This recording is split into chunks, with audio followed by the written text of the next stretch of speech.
Hi everyone, William Quang here from the Adelaide Hill Pain Clinic, and we've got Hi, I'm Bridget. Bridget here as well. Now, this was it's obviously gone really cold in the space of the last few weeks, and this week's probably our worst week with rain. So we were going to talk about training regimes in the winter. This was Bridget's idea. What was the line, Bridget? So summer bodies are made in winter. So this is the time where you want to start to implement some more exercise and try not to hibernate as much because we find that a lot of people, when they go too hard, too fast, more towards the summer months when things start to get warmer, that's when injuries start to occur. So that's what we'll be talking about today.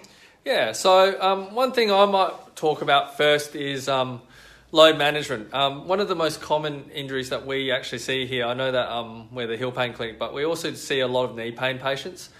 Probably one of the biggest things with knee pain is people get knee pain after starting a running program, straight after doing nothing. They've just suddenly just up there running, and basically they've had a very sedentary lifestyle before that. So that's the number one. That's one of the number one injuries that we see here, and one of the major causes is just starting up from nothing. So what we usually suggest with that is, particularly running, just the 10% rule. So if you're running, start off at 1K, then the next week go to another 100 meters, and then the next week add an extra 10%. So gradually just build it up until you build up that mileage. Yeah, so what I wanted to talk about today was because it is cold, you are more likely to injure yourself because we know it's not warm and people sort of just usually go straight into exercise when it is a little bit warmer. So we're talking about some safe warm-ups and cool-downs and what we should and shouldn't be doing when we are warming up and cooling down. So for any sort of warm-up, what we're supposed to be doing now is something that's a little bit more what's called dynamic. So doing exercises that mimic what activity you will be doing. So say if you were a runner, you want to be doing something a little bit more like some hamstring swings, so swinging the leg a little bit more through, and some light jogging as well, so mimicking what you're going to be doing.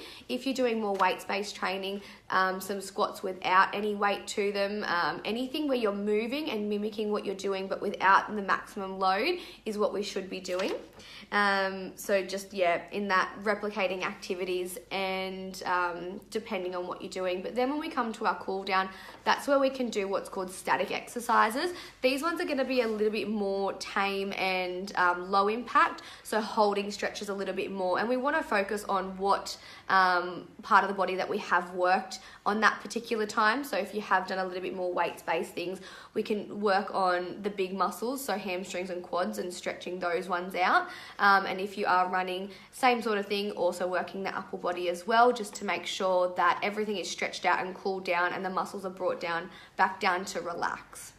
Yeah, particularly if you're an older person as well, it usually takes a bit longer to get going. So definitely when you're starting an activity for the first time, build it up, and as I said, and with what Bridget said, really mimic what you're going to do in the actual sport or physical activity that you're going to do. So I know that Bridget, from your dancing days, did you, or you still do dancing, don't you? Yep. Yeah. When you dance, you don't go straight into stretching. You might be replicating some of the dance moves. Absolutely. And I know that when we used to do all our karate training down at the AIS, most of the training was all pretty much just like you were just doing exactly what you do normally. You just weren't going to the extreme range of emotions and the extreme speed and strengths of the actual competition level. Yeah, so just trying to increase the heart rate slowly so you're not jamming straight into it, and then bringing it down with the cool down with any of our more static stretches to bring it down to resting.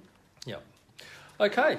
So that's it. So just take that advice. I know that there's Cedia Bay coming up as well, so lots of people have just started up their running regimes for that. That's not too far away. It's actually only 3 months away. So just remember the 10% rule, maybe go up to 15%. Do all the right things, make sure your shoes are right, and do the proper cool down afterwards so you can go for that second and third run during the week. All right, thanks guys. So if you know anyone who would benefit from this video, tag him in, share the video, like the video, do all that. So that would be great. Now, next week's topic, hopefully I'll be able to get hold of one of my good friends over in Sydney. She's a paediatric physiotherapist, and we're going to talk about children's heel pain with her. So hopefully I can get hold of her and we can have a chat. Also, I know that Bridget wanted to actually do this this video over at F45 where she actually trains. Yeah, so stay tuned. I'm going to set something up with the North Adelaide F45 guys, and we'll actually do the Facebook Live just down across the road over there, so they can actually show you some different variations of exercise depending on your level of difficulty. All right, fantastic. All right, we'll see you next week. Have a great day. Bye. Bye.